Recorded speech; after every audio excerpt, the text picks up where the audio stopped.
Juin 2025, direction l'Irlande du Nord au Royaume-Uni pour un stage de recherche de 12 semaines. Je m'appelle Clara Dubost, je suis en 5e année à Polytech Nantes en ingénierie des données et intelligence artificielle. Je fais mon alternance au ministère de l'Europe et des Affaires étrangères. Cette année, j'ai eu l'opportunité de partir à l'université d'Ulster sur le campus de Magee, à Derry, Londonderry. J'ai intégré l'école d'informatique et de systèmes intelligents, encadrée par Michael Callaghan, un chercheur spécialisé dans les technologies immersives. Ma mission ? Développer des applications en réalité virtuelle avec Unity 3D et C#, en explorant l'IA générative. J'ai notamment créé des prototypes de jeux, dont une extension de reconnaissance musicale. Dans cette vidéo, je vais vous parler du lien avec mon projet initial, partager 2 étonnements que j'ai vécus là-bas, et vous montrer comment cette expérience a changé ma vision de ma carrière. L'année dernière, quand j'ai commencé à chercher un stage à l'international, j'avais plusieurs objectifs en tête. Sortir de ma zone de confort en travaillant en anglais, découvrir le monde de la recherche appliquée que je connaissais mal, et enfin mettre les mains dans l'IA générative concrètement. Ce stage cochait toutes ces cases. Mais je voulais aussi tester des hypothèses sur moi-même. Est-ce que la recherche pourrait m'intéresser ? Est-ce que l'international, c'était vraiment fait pour moi ? J'avais aussi une curiosité personnelle. Découvrir l'Irlande du Nord, une région dont je ne connaissais pas grand-chose à part son histoire un peu complexe. Je me demandais comment c'était de vivre et travailler dans un endroit marqué par un conflit si récent. 3 mois plus tard, j'ai eu mes réponses. Et elles ont pas mal bouleversé mes plans. Dès mon arrivée au laboratoire, j'ai été surprise par l'approche du travail. On était un petit groupe de stagiaires. Michael, notre superviseur, passait nous voir 1 fois par semaine. Entre nous, on s'organisait avec des réunions informelles et un Trello pour se tenir au courant de nos avancées. Ce qui m'a marqué, c'est qu'on nous a dit dès le premier jour, vous gérez vos horaires comme vous voulez. Si vous êtes plus productif le soir, venez plus tard. Si vous avez besoin d'une pause, prenez-la. Si vous n'êtes pas bien, restez chez vous. On nous parlait ouvertement de santé mentale, d'équilibre, vie professionnelle, vie personnelle. Personne ne vérifiait nos horaires. Un jour, Michael nous a même demandé « How are you really doing ?» Pas juste par politesse, mais pour vraiment savoir. En France, cette question, dans un contexte professionnel, m'aurait semblé un peu étrange. Là-bas, c'était normal, même attendu. J'ai aussi remarqué que les pauses café n'étaient pas vues comme du temps perdu, mais comme des moments importants pour le bien-être et la cohésion d'équipe. On prenait le temps de discuter, de décompresser, il y avait même une Switch pour jouer à Mario Kart. Personne ne regardait sa montre. Ça contrastait vraiment avec mes expériences en France où c'était beaucoup plus rigide. 9h-17h, 1 heure de pause obligatoire. Même si on prenait moins de pauses pour partir plus tôt, c'était mal vu. Arriver 1 heure plus tôt pour repartir 1 heure plus tôt, ça passait pas non plus. J'ai même eu des remarques en entreprise quand je partais à 17h pile alors que mon travail était terminé. Du coup, je me suis demandé, est-ce que c'est juste ce laboratoire ou une vraie différence culturelle ? Est-ce que ça marche vraiment au niveau productivité ? J'ai donc formulé 4 hypothèses. Premièrement, dans la recherche, on serait jugé sur les résultats et pas sur le présentéisme. Deuxièmement, ce serait une stratégie pour attirer des talents dans un secteur compétitif. Troisièmement, une différence culturelle profonde entre le Royaume-Uni et la France. Et quatrièmement, l'impact du Covid sur la prise de conscience autour de la santé mentale. Les données confirment tout ça. Sur la flexibilité, au Royaume-Uni, 28% des salariés travaillent en mode hybride, selon l'ONS. En France, c'est 26% qui télétravaillent au moins occasionnellement, selon la DARES. C'est donc assez proche. Mais, la vraie différence, c'est sur les horaires flexibles. Au Royaume-Uni, 4,2 millions de personnes bénéficient du flexi-time, c'est-à-dire la possibilité d'adapter leurs horaires d'arrivée et de départ. En France, cette flexibilité reste beaucoup plus rare et souvent mal perçue. Sur la santé mentale, l'écart est plus frappant. Au Royaume-Uni, 75% des entreprises proposent un programme d'aide psychologique pour les employés, selon le CIPD. En France, seulement 30% des entreprises offrent ce type de soutien, selon l'Observatoire de la santé mentale au travail. C'est plus du double au Royaume-Uni. Et est-ce que ça marche ? Oui ! Une étude de Stanford menée par le chercheur Nicolas Bloom montre 13% de productivité en plus chez les télétravailleurs du Royaume-Uni. Et une étude plus récente de 2024, publiée dans la revue Nature, et menée au Royaume-Uni, montre que le télétravail hybride réduit le turnover de 33%. Un tiers de démissions en moins, sans aucun impact négatif sur la productivité.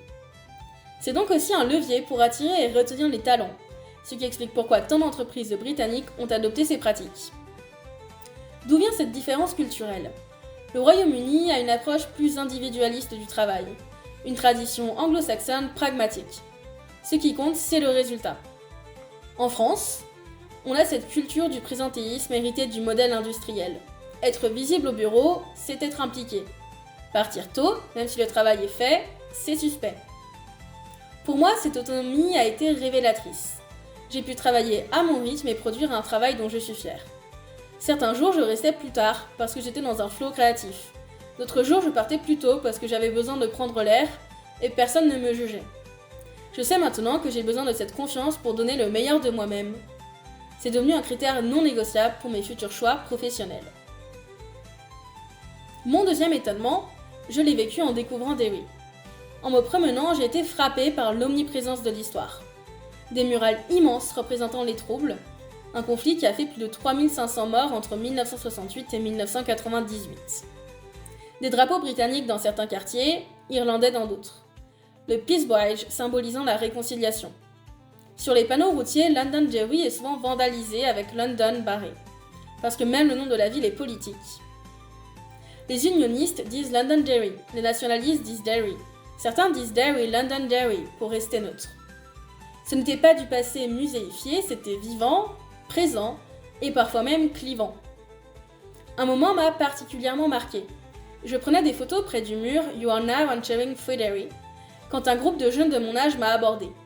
On a discuté et très vite ils m'ont parlé du conflit. Ça les touchait profondément alors qu'ils sont nés après les accords de paix. Ils m'ont dit qu'ils voulaient voir une Irlande réunifiée ou au moins que les tensions cessent. Ils étaient irlandais, fiers de l'être et aspiraient à la paix. Cette conversation m'a fait réaliser à quel point l'histoire ici n'est pas du passé. Elle se transmet, elle structure les identités, elle influence encore les amitiés, les quartiers où on habite, les écoles où on va. Ça m'a questionné. Pourquoi 26 ans après les accords du Vendredi Saint, cette mémoire est-elle encore si présente ? J'ai donc formulé 4 hypothèses. Ces marqueurs maintiendraient l'identité de chaque communauté. Ce serait paradoxalement un processus de réconciliation par la pluralité des récits. Le tourisme mémoriel jouerait un rôle économique et l'absence de consensus historique empêcherait de tourner la page. Les données révèlent une situation complexe. Sur l'identité, selon le Census 2021, la société nord-irlandaise est fragmentée. 32% se disent uniquement britanniques, 29% uniquement irlandais et 20% uniquement nord-irlandais. Ce qui est frappant, c'est l'évolution. En 2011, 40% se disaient britanniques. 10 ans plus tard, ils ne sont plus que 32%.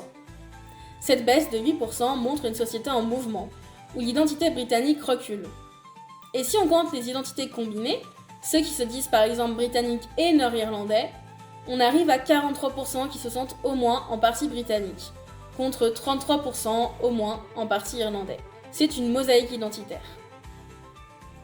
Cette division se traduit concrètement dans le quotidien. Plus de 90% des enfants nord-irlandais vont dans des écoles séparées, soit catholiques, soit protestantes. Ils grandissent souvent sans vraiment connaître d'autres communautés. Et à Belfast, des peace walls, des murs de séparation entre quartiers, existent encore aujourd'hui, certains faisant plus de 8 mètres de haut, avec des portes qui ferment la nuit. En 2025, dans une ville européenne. Quand j'ai appris ça, j'ai eu du mal à y croire. Ce qui est fascinant, c'est l'ambivalence. Selon Queen's University Belfast, 68% des habitants pensent qu'il faut préserver la mémoire des troubles. Mais 52% pensent en même temps que cette mémoire maintient les divisions. Les gens veulent se souvenir, mais ils savent que ce souvenir les sépare. Cette tension est typiquement nord-irlandaise. Il n'y a pas de réponse simple. Sur le tourisme, l'économie nord-irlandaise génère plus d'1 milliard de livres, dont une part significative liée au patrimoine historique des troubles. Les murales de Belfast et Derry attirent des visiteurs du monde entier. Ce passé douloureux est aussi devenu une ressource économique. C'est paradoxal, on préserve les traces du conflit, en partie parce qu'elles font venir des touristes. Ce que j'en retiens, c'est qu'il n'existe pas une seule façon de faire la paix avec un passé douloureux. La France a choisi le récit unifié, l'assimilation républicaine, la laïcité comme socle commun. L'Irlande du Nord a choisi la coexistence des récits pluriels, le communautarisme assumé. L'accord du Vendredi Saint de 1998 permet même aux habitants de choisir leur nationalité, britannique, irlandaise ou les deux. Aucune approche n'est parfaite, les deux ont leurs forces et leurs limites. Ça m'a appris l'humilité. Comprendre une société demande du temps et la capacité à suspendre ses propres grilles de lecture. Ce que je prenais pour acquis en France, l'unité nationale, la laïcité, le récit commun, c'est un modèle parmi d'autres, pas une évidence universelle. Cette expérience m'a rendue plus ouverte, plus curieuse des autres façons de construire une société. Concrètement, qu'est-ce que ces 3 mois m'ont apporté ? Sur le plan technique, je suis arrivée avec 0 expérience en Unity et C#. Je repars avec des prototypes fonctionnels et une vraie maîtrise de ces outils. J'ai développé notamment une extension de jeu de reconnaissance musicale avec 3 modes différents, classique, contre-la-montre et survie. J'ai dû apprendre à gérer des assets audio, à créer des interfaces utilisateurs, à optimiser les performances. C'était un vrai défi technique. Sur le plan méthodologique, j'ai découvert la recherche appliquée. Documenter rigoureusement, présenter régulièrement son travail, collaborer avec des profils variés, accepter que certaines pistes ne mènent nulle part. Cette rigueur m'a beaucoup appris. J'ai aussi appris à lire des articles scientifiques, à situer mon travail dans un contexte de recherche plus large. Sur le plan linguistique, j'ai vraiment progressé, travaillé au quotidien en anglais, présenter mon travail chaque semaine devant le groupe, discuter avec mon superviseur et les autres stagiaires, rédiger la documentation technique, tout ça m'a fait gagner en fluidité et en confiance dans un contexte professionnel. Et puis il y a l'adaptabilité, la capacité à évoluer dans un environnement multiculturel, et la confiance en soi qui vient d'avoir réussi quelque chose de difficile, loin de chez soi. Gérer le quotidien dans un autre pays, se créer une autre routine, tout ça forge le caractère. Mais surtout, ce stage a transformé la vision de ma carrière. J'ai réalisé 4 choses importantes. D'abord, j'ai besoin d'une dimension internationale. Pas forcément vivre à l'étranger pendant des années, mais des missions ponctuelles, des équipes multiculturelles, des projets qui dépassent les frontières. Cette ouverture m'enrichit autant professionnellement que personnellement. J'ai adoré cette immersion et je veux que ça fasse partie de ma vie professionnelle. Ensuite, la recherche appliquée m'intéresse. Je ne sais pas si c'est pour toute ma carrière, mais cette liberté d'exploration, cette possibilité de creuser en profondeur plutôt que d'enchaîner les projets sous contrainte, c'est quelque chose que je veux garder d'une manière ou d'une autre. Peut-être dans un laboratoire d'innovation en entreprise, peut-être dans un institut de recherche, je ne sais pas encore. Aussi, mon intérêt pour l'ingénierie des données se confirme. L'IA générative, c'était passionnant pour comprendre comment ça fonctionne. Mais ce qui m'attire vraiment, c'est l'amont, structurer les données, construire les pipelines, assurer la qualité et la scalabilité des systèmes. C'est moins visible que l'IA, mais c'est le socle sur lequel tout repose. Et enfin, l'environnement de travail compte énormément. J'ai besoin d'autonomie, de confiance, de flexibilité. Être jugé sur mes résultats et non sur mes horaires. C'est devenu un critère aussi important que le domaine d'activité lui-même. Je préfère un poste légèrement moins intéressant sur le papier dans un environnement sain qu'un poste prestigieux dans un environnement un peu toxique. Ce stage m'a aidé à clarifier ce qui compte vraiment pour moi et m'a donné la confiance pour assumer ce que je veux faire de ma carrière. Pour conclure, ce stage a été plus qu'une expérience professionnelle de 3 mois. J'ai développé des compétences techniques en Unity, C# et autour de l'IA générative. J'ai découvert la recherche appliquée et sa rigueur. J'ai appris à travailler dans une autre langue et une autre culture. Et surtout, j'ai clarifié ma vision de carrière. Mais au-delà du professionnel, j'ai découvert une région fascinante, complexe, qui m'a fait réfléchir sur des questions que je ne me posais pas. Comment une société vit avec un passé douloureux ? Comment on construit une identité collective quand les récits divergent ? Comment on avance sans oublier ? Je repars avec des compétences, mais aussi avec une ouverture d'esprit, une capacité à voir les choses autrement, à remettre en question mes évidences. Merci à l'Université d'Ulster, à Michael Callaghan pour son encadrement bienveillant, à l'IT2I Pays de la Loire et à Polytech Nantes pour son accompagnement tout au long de ce projet.